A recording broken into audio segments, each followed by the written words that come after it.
What's up, guys? Welcome back to another Stay Fresh production.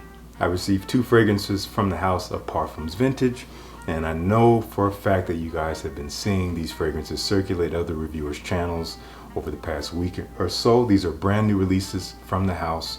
They just shot out 4 new fragrances, and each pairing is similar to one another, and they are once again supposed to be paying homage to pre-existing fragrances that are popular and or hard to find. So let's jump right into it. First fragrance we're going to talk about is called Intrigo Devastante, Intense. And just to be honest, I haven't looked at any other reviewers reviews on any of these fragrances I'll be talking about today, so I apologize for any redundant information. I just didn't want to have my review or my perspective influenced by anyone else, so I'll go back later and check out the other reviews. But just to put it simply, this fragrance is supposed to mimic a popular and discontinued fragrance from the house of Dolce & Gabbana called By Man. This came out in 1997. The zebra print bottle, I'm not a fan of the bottle. I have smelled it once in passing. I really enjoyed it, but that was years ago. I don't quite remember. But from what I do remember, this reminds me of that very distinctly. What you're gonna get out of this, I love this fragrance, first of all. I'm just gonna say that. What you're gonna get out of this is essentially your aromatic fougere for men. It has a fresh, spicy nature with some citrus. It dries down to kind of a leather and woody base. And there's kind of an herbaceous nature, a green nature in the heart as well, with some florals. So again, it does smell like Dolce & Gabbana By Man to my best memory, but I would have to go and fetch a sample to really tell you all the distinct nuances and whatnot. But I'm not willing to pay, $30+ for a milliliter of it, because it is so hard to find and it is fetching so much money for even the smallest amounts. So in regards to the notes, there are some differences that Parfums Vintage decided to do with this versus the original By Man. And just to let you know, they did send me Intrigo Devastante, the non-intense version. I have a sample of that. I checked it out. It's nice, but this one had more presence to me, so this is the one I wanted to actually review. They are very similar, but this has like a thicker, richer presence.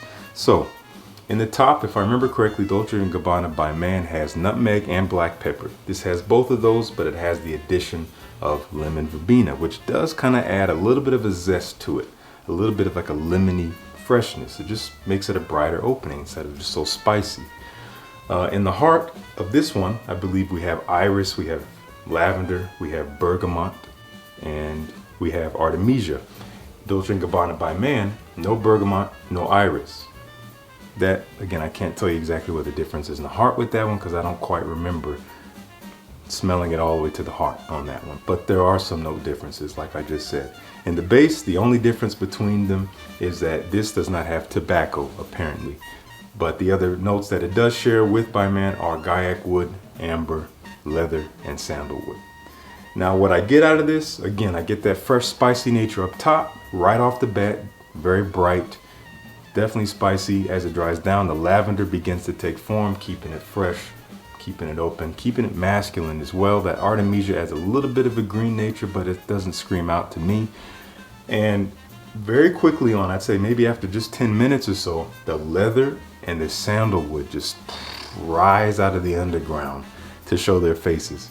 And that is my favorite part about this fragrance. It becomes this kind of sweet, slightly creamy and fresh leather and sandalwood fragrance. Oh my goodness. Performance on this thing is pretty good. It's what you would expect from an eau de parfum. It lasts a decent while. I get maybe up to 8 hours on my skin.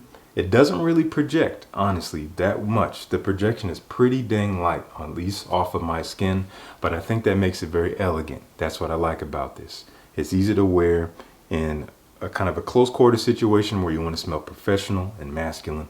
I really dig this stuff. So I plan to get a good amount of wearings out of this. If you have smelled Dolce & Gabbana By Man and you enjoy it and you're looking for an alternative and not to spend $400 on a 100 milliliter bottle, check this out. I'm glad that Parfums Vintage has started expanding their new releases back into 100 milliliter bottle configurations. The past couple ones are only 50. And a lot of people were like, hey, you know, give us more, we want more. So I'm glad they're back to these. So that is Intrigo, Devastante, Intense. The next fragrance, as per the title, and this is called Verbena Fields. This came as a pairing with another fragrance that they call Emerald Isle, which I also received a sample of. I preferred this one to Emerald Isles, just slightly. And what Parfums Vintage sought to do was to create two very quality alternatives to the two reformulations of Green Irish Tweed. Now, I'm actually not super familiar with the reformulations and how they differ, but I know that it has been reformulated a few times. I have a bottle here. I love this bottle. This particular bottle configuration is no longer produced, the 75 ml. And if I remember correctly, my bottle is actually from 2015. The batch code is down here. You can barely read it, but there it is. So you're wondering, do they smell similar? Well, to be honest, again, I'm not completely familiar with the reformulations of Green Irish Tweed. So Verbena Fields does have some differences to my nose to my formulation of Green Irish Tweed. Other formulations of Green Irish Tweed, I'm not sure. I would say when you spray them both on, they start off about 75% similar to my nose. I know that doesn't really sound all that similar. They carry the same vibe. They're both very green and fresh and kind of soapy, as you might already know about Green Irish Tweed. But what I get out of this that I actually enjoy more is more of the greenness. There's more of a bite to it, more of a crispness to it that I really, really enjoy. The lemon verbena comes out a little bit more to my nose from Green Irish Tweed than it does with Verbena Fields. Verbena Fields comes off a little bit thicker and muskier right off the top. And I know that's something that Parfums Vintage actually sought to do. They said that they wanted to put powerful musks in the base. They wanted to actually make the fragrance a little bit more dense and actually something that you can wear in the cooler weather to make it a little bit more all season. So it does have a bit of a green aromatic nature to it, but again, it has this thick kind of groundedness to it with those base notes, the musk in particular, and it has a slight powdery nature to it as a result. But as they dry down, they actually become more and more similar. I would say by the time we get to that 4-hour mark, these fragrances are probably over 90% similar. They just get more and more the same as they dry. And it carries a sweetness to it. I'm not exactly sure where that comes from. It could be from the amped up musk notes in the base. I think musk can carry a bit of a sweetness to it. So to be honest, my verdict is that I prefer Green Irish Tweed over Verbena Fields because I prefer that greener nature to it as per the name. It is a little bit more aromatic, and that's just me and my taste. I prefer that. But what I will say is that if you're looking for an alternative to Green Irish Tweed, this is a dang good alternative. And good thing is, if you're worried about performance, performance is completely comparable to Green Irish Tweed. When I put these side by side on my hand, they both were in a race to the finish, and they were neck and neck the whole time. I got the same performance out of both fragrances. You know, you're talking at least 8 to 10 hours on the skin, so nothing to worry about there. But again, if you were interested, this is something that you could pull off in the cooler months if you so pleased to. If you're looking for that green fragrance to wear when it's a little bit chilly, Verbena Fields might be a great option. I do enjoy these new releases. I recommend you go check them out. So both Emerald Isle and Verbena Fields I think are about $65, while the two Intrigo Devastantes, the intense and the non-intense version, are $89.